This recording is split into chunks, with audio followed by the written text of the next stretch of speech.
Bonjour, nous allons parler dans Illustrator maintenant de la notion de forme de contour.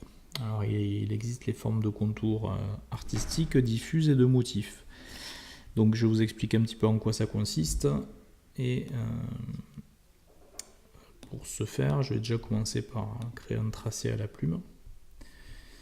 Donc qui se voit appliquer une couleur de contour noir et le remplissage, du coup je vais le retirer, on n'en a pas besoin.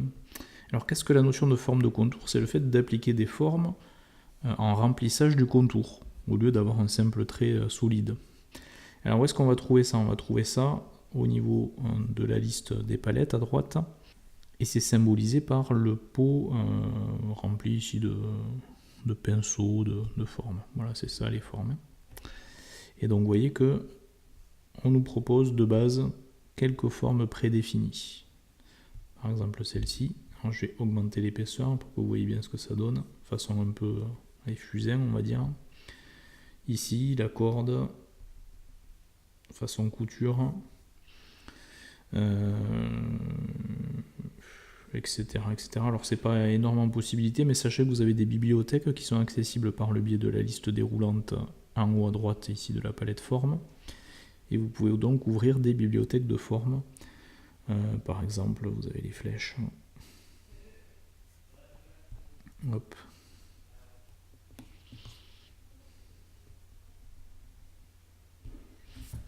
Donc normalement ça se finit par une flèche. Voilà. Etc. etc. Donc vous pouvez aller faire un petit tour à ce niveau-là. Bon, nous l'intérêt ça va être d'apprendre à créer nos propres formes de contour. Donc un truc tout bête, on va commencer par les formes artistiques. Donc vous voulez pouvoir créer une bannière qui suive, on va dire, le tracé que vous allez réaliser à la plume. Donc l'idée c'est déjà de créer la bannière à la base sous forme d'objet, avant d'en faire une forme de contour. Donc là on va créer une bannière rapidement. Donc on va faire un premier rectangle. Allez, on va la faire bleue pour démarrer.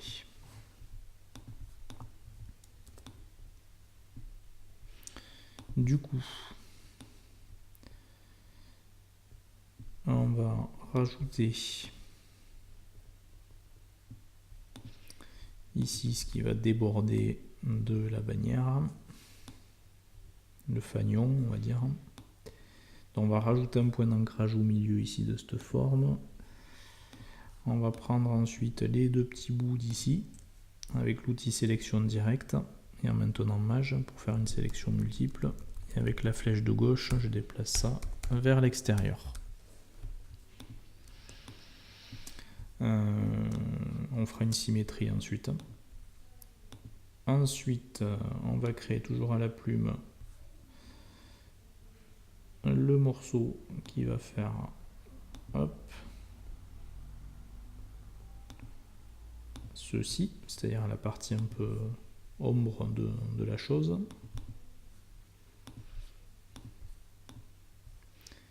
Et ça aussi, on va changer un petit peu la couleur, un chouïa plus foncé. Et bien sûr, on va disposer ça en arrière-plan.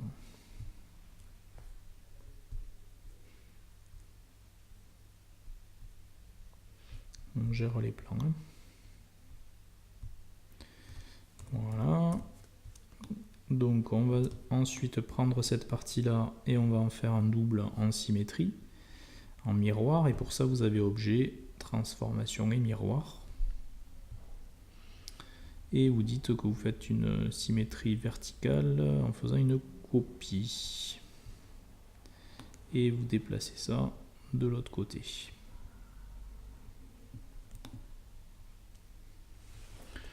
Et logiquement,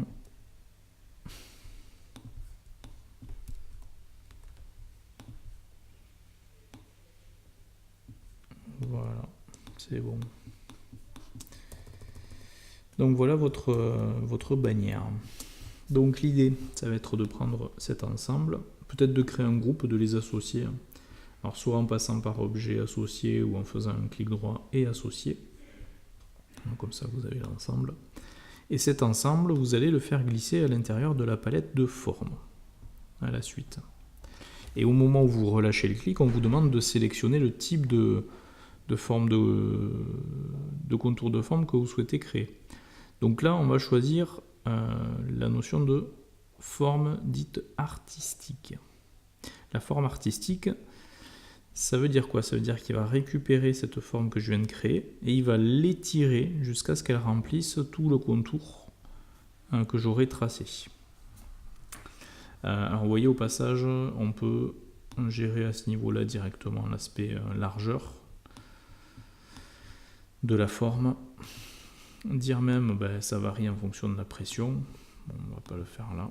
On va laisser quelque chose de fixe à 100%.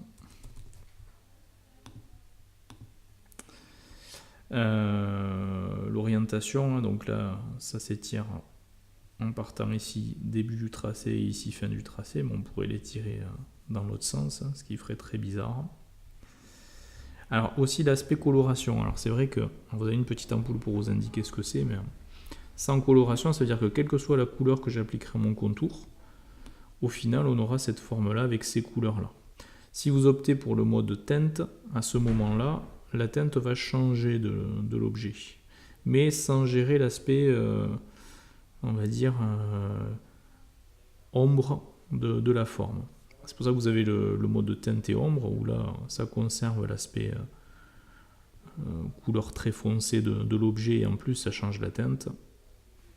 Et un autre mode encore qui est le mode saturation, où la nouvelle couleur va venir saturer les couleurs déjà présentes. Bon, on va laisser ça sans gestion de couleur et on valide. Donc vous voyez, on a ici une nouvelle forme, la forme artistique que l'on vient de concevoir. Donc quel est l'intérêt? Regardez, à la plume, je vais faire un tracé. Je vais lui appliquer une couleur, donc de contour. Et ensuite, après avoir sélectionné mon tracé, je vais maintenant cliquer sur la forme que je viens de créer, la forme artistique. Et résultat, elle s'applique en s'étirant au niveau de mon contour. Donc voilà un petit peu l'intérêt de la forme artistique. Alors sachant que vous avez vu deux autres formes qui sont proposées, la forme diffuse et la forme de motif. Alors, quelque chose de tout bête. Une étoile, jaune admettons, je la fais glisser et je veux que ce soit une forme de motif.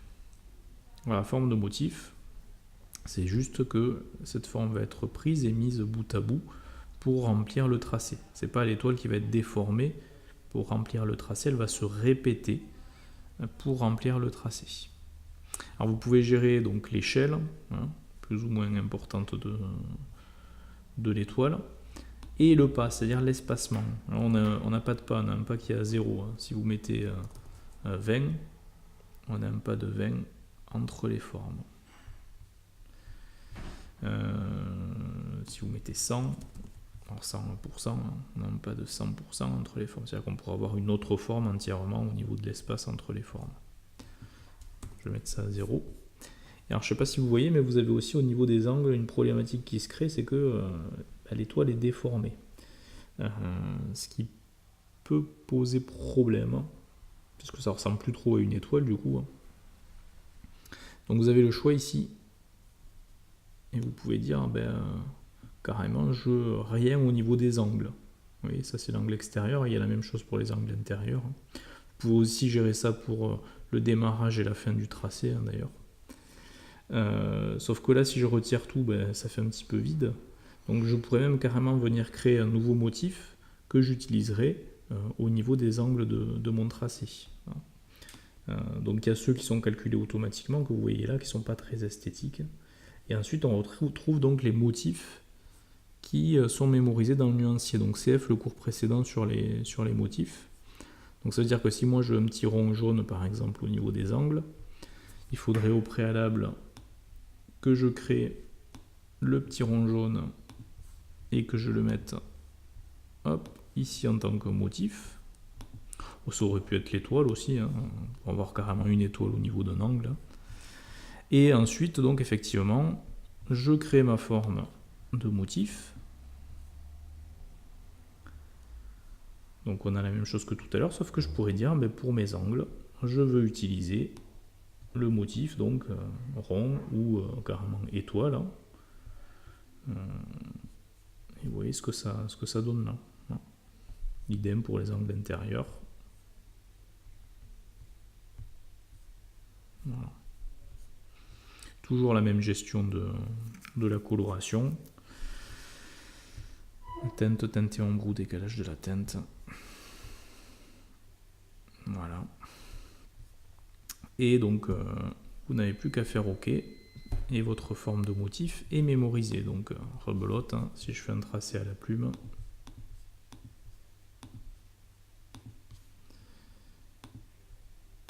Hop. Et que je lui applique ceci. Voilà. On a les formes qui se répètent jusqu'à arriver au bout du tracé. Alors, là on ne voit pas les petites ellipses parce que je suis sur une forme fluide. Si je fais quelque chose d'arrondi, de